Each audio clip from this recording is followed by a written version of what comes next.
Hey guys, Short Midget here. I'm doing a video on my brother's 10.5 AR. Now he's had this for like 5 or 6 years, so I made a video like 5 or 6 years ago, but it has changed quite a bit, so I'm just gonna redo the video. So to start off, fast forward 5-6 years ago, me and my brother basically bought our first firearms. And so we bought Palmetto State AR lower receivers complete just because it made sense, it was easy. I ended up building mine into a rifle. I made an 18-inch rifle. I bought a upper receiver from a guy. It's a 223 Wild 18-inch. Shoots really, really good. I put an optic on it, you know, LPVO. So that's my only like long range type rifle, if you will. Because I do prefer the shorter, lighter guns. But I just went a totally different direction on my first gun. He did not. He went for the pistol. Now, he had this lower receiver for about a full year before doing anything with it. I had built my rifle before he even started building his, and that's just kind of the way he is. You know, he's slow, doesn't really care.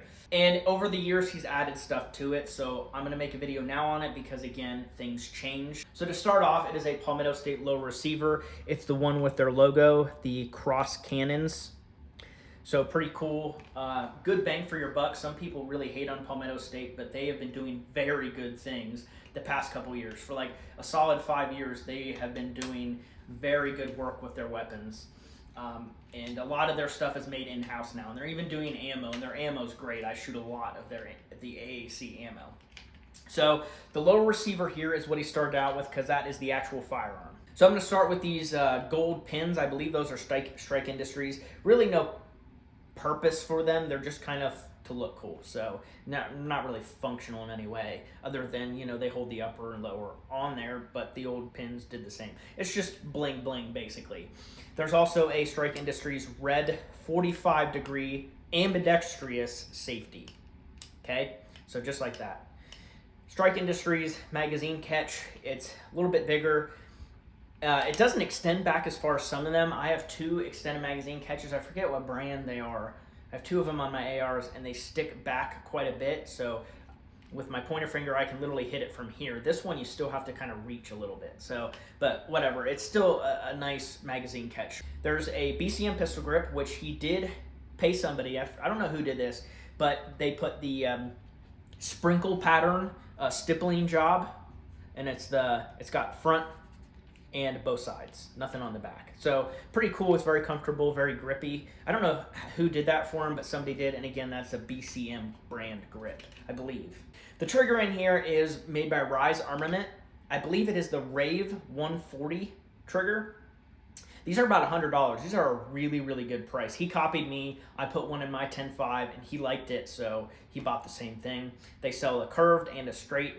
They do sell other styles as well, colors and stuff. Got a Strike Industries buffer tube on here. It's like a burnt bronze because he's doing like a 2-tone kind of thing. And then the SBA3 adjustable brace. Contrary to what the ATF says, this is 100% legal. They don't have the authority to say otherwise. All right, I'm going to be shooting 20 rounds of the PPU SS109 green tip. My target out there, painted white, is about 75 yards from the position I'm at. And I'm just going to be shooting off the trunk of my car, so it's not the most stable platform.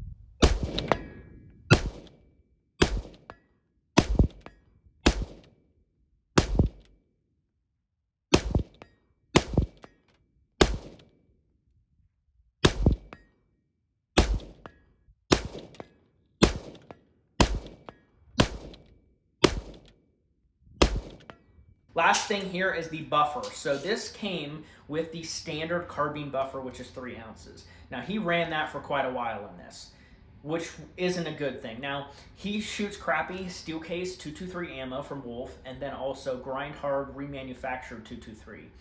Not hot stuff, not at all. It is very low pressure. When I built my first 10.5, I was, you know, carbine length gas system. I was using the standard carbine buffer because I used a Palmetto State lower like this, and it came with the standard 3-ounce buffer.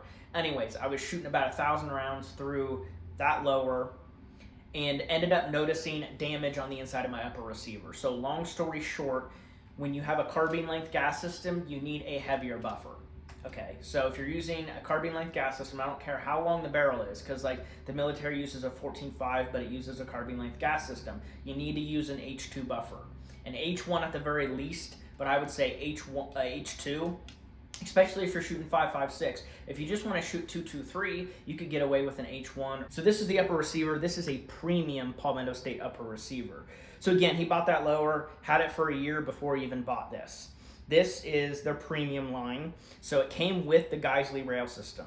Okay, so it came with it on there. You can see it's a 9.5 inch is what it says. Rail, Geisley over here, Geisley Automatics. Apparently they're out of Pennsylvania, which I did not know. Pennsylvania kind of sucks. And it also has Palmetto State's logo on the upper, so that is their premium upper. I really don't think it's any different than their other uppers. I think the actual foraged receiver is the same material. They just put their logo on their premium ones. And also why it's premium is it has an FN barrel in here. So FN chrome lined, 1-7 twist, 5.56, 10.5 inch barrel. So this was a really good deal. It was actually cheaper to buy it complete than build it on his own. So if you wanted to just get an upper, the rail, and then the barrel, it was actually cheaper just to buy it straight from PSA. So it's got a really good barrel in there. In terms of the other stuff on here, I'll start up front here. He's a Surefire War Comp. So this is like a $150 muzzle device. Now I didn't tell him to buy this. He bought it on his own, and it's a really good muzzle device. So it's a flash hider, so it does suppress some of the flash. It being a 10.5, you know, it still has some flash, but it also has muzzle brake capability. So it's got these gaps here. So basically a right-handed shooter, because you time it. He timed it properly too. So actually pretty proud of him that he was able to do that. So when you hold your gun as a right-handed shooter, it will recoil like this.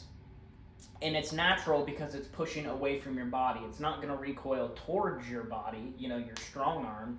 It's going to go away. So these holes go up and to the right. So basically it's trying to fight this motion and bring it back in. Up front, he has, well, moving forward a little bit, angled foregrip from Magpul. He's also got some of these rail covers on the left and right, and even one on the bottom. I believe those are Magpul. And then he has this one on the top. It's kind of continuous. It's almost like a ladder rail cover. The ladder rail covers like go inside of the actual grooves on the rail. This one is just one continuous. He's also got a Strike Industries aluminum dust cover. The optic on here is a Holosun 510C. So he also copied me on this because this is what I have on my 10.5. Copied me on this and the trigger. He liked this a lot. He bought it. It's a really good optic. It's like the circle and then the dot. Charging handle in here is the Radian Raptor. So it's ambidextrous. These are awesome. If you have the standard stock mil spec charging handle, you're a loser. Come on. There's so many different options for ambidextrous charging handles, and I think it is a must. Even if you're not a left-handed shooter, the latch on the standard one is just so small. Like, upgrade, my guy. Now, the bolt carrier in here is a mil spec. So this is Carpenter 158 bolt head, phosphate finish. That's all mil spec. It's got their PSA logo on it. I think this was like 90 bucks, something like that. Pretty good price. PSA's products are budget friendly, but they also work. I don't think this gun has ever seen a malfunction, and it's had, my guess is about 5,000 rounds. I do think I skipped the bad lever on the lower receiver. So the bad lever allows you to work the bolt with your trigger finger. So you can push up, cock it, and it locks, and then you can release it like that. That is a cool feature. I like the bad levers. The one complaint I have about them is they're loose. Look at that. They're always loose. Now, I have two of these, and on one of them I actually added a shim, and then I also red Loctited the screw, and it's tighter than this is, but come on, Magpul. There's got to be some sort of way for them to make a one piece, maybe a two piece that doesn't wiggle so much. That bothers me a lot.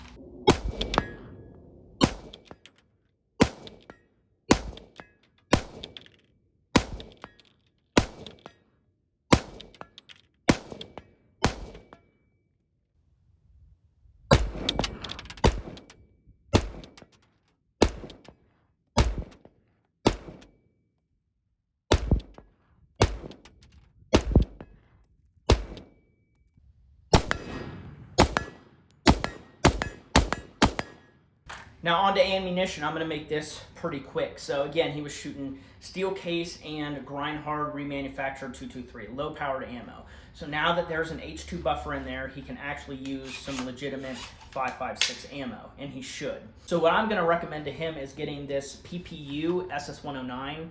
This ammo is pretty cheap too. So since, you know, the whole Russian ammunition ban, basically Wolf ammo is the same price as this, so it makes no sense to search out for 223 Wolf, because that's what this has been cited in for.